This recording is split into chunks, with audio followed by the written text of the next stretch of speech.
Here go the secondary pump right here.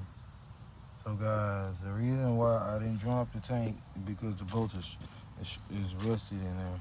And it's a certain way how the bolts gotta come out. And if you don't, bro, that's a whole nother job. So this is what you're gonna do to make it easier. Pull this down, and then boom, you got it. It's done.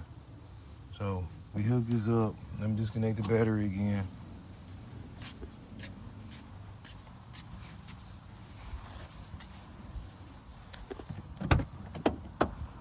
I'm over here tweaking my back. I'm tired.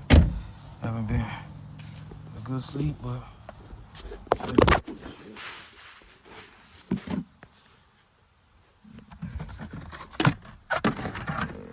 so you gotta disconnect this one.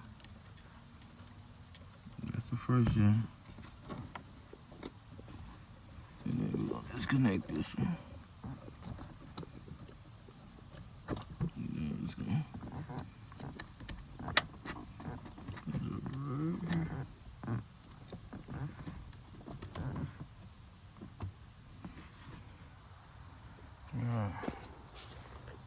so let me go disconnect this side, guys. I just put that pump in just so I can just see what's wrong with this one, but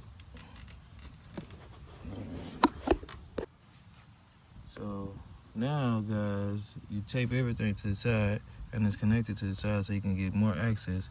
So on the fuel pump, doing this one hand, so hold on a second.